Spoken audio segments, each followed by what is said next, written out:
guided government that when they have issues with us as the legislature, bring them to the House.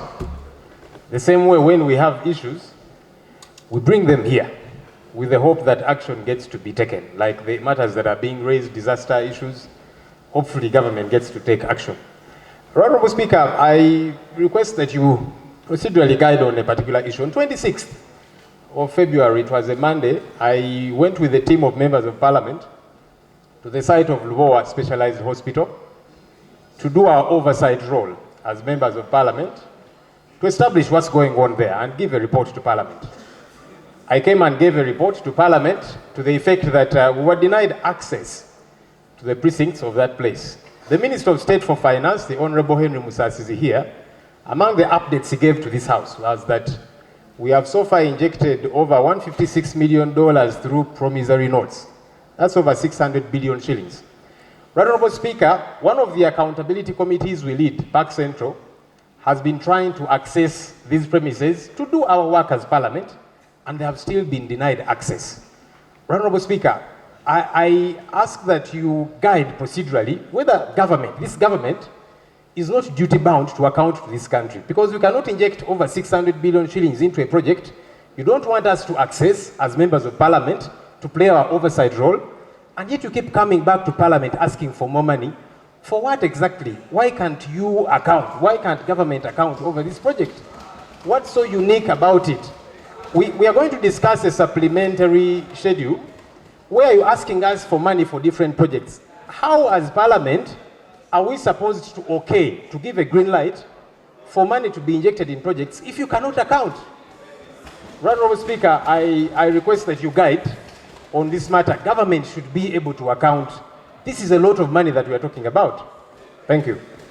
Thank you, members. I requested the Deputy Speaker to go to Lubowa. He went. Don't say he didn't go. You are not his bodyguard. He went and he has a report to that effect. Two, the contractor of Lubowa was changed. And the contractor, we want to give him time. I have been in a discussion with the chairperson of the committee. We want to give him some little time, and then the committee. I can't even go together with the committee. I mean, they must account for the money. They must account for the money. Just be rest assured, Lubowa, we are handling it. And we're in touch with the committee, and the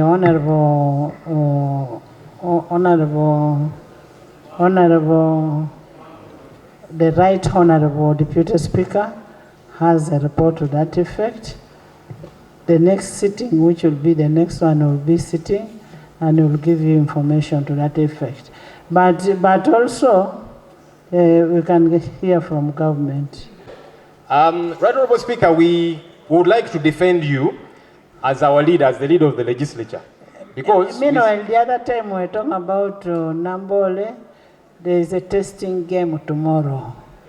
Let's go and watch the testing game to see where our money went. They'll give us an update. Well, what I was saying, Right Honorable Speaker, is that as head of this institution, we would like to defend you. We want government to account for this money. They should not let you, the Speaker, carry their burden. Because we give this money to you, government, the Speaker should not be accounting for you as government. Please do account for the 600 billion shillings. Carry your cross. So, honorable members, Deputy Speaker, we are members of Parliament. When we give you the information, then you interrogate them based on the report that we are going to give. I told you we had to go to Nambole. Yes. Parliament is guided by our rules. When a committee reports what happens, we don't have a rule on what happens when it is the presiding officer reporting.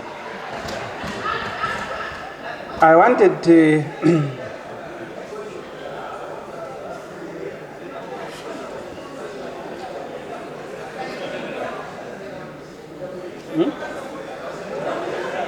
Honorable members, guided. Because a report sometimes attract questions. When the deputy speaker they reports, attract what? Questions and sometimes reactions. yeah. So when it is the deputy speaker reporting, what do we do with that report? Because first of all, the rules don't allow presiding officers to debate. Honorable members, we asked it in his communication, and you will react to that effect. And just like you react even when you say anything, you react to it. But that does not mean that we are going to permanently stop people from going there. We have to go there. We have to go there. And there must be value for money. So what we are saying, let's leave these people who have just taken over the site to settle. Then we have a report to that effect, and all the accountability committees that are responsible should be able to go and see what is happening. Yeah, we have, when we are so in. They provide the work that is supposed to be done by the committees. And in this House, Madam Speaker, we have 2 presiding officers. Now, in a circumstance that the Speaker is the one to visit the hospital. Now, quote for me the rule of procedure that denies me to go and see and report what is happening. I have been reporting on the rains. I have just been reporting on the rains. Did the procedures refuse me to do that? Huh?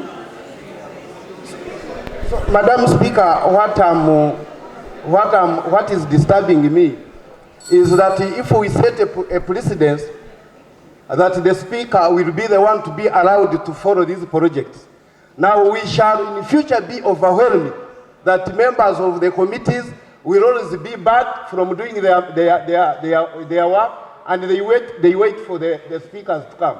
So what I'm seeking, the guidance I'm seeking, whether this one will not be referred to in the future to stop other committees from doing the work. There is an order. The one that has. There is an order. I don't need the order, Madam Speaker, here. No. Before I exhaust, let my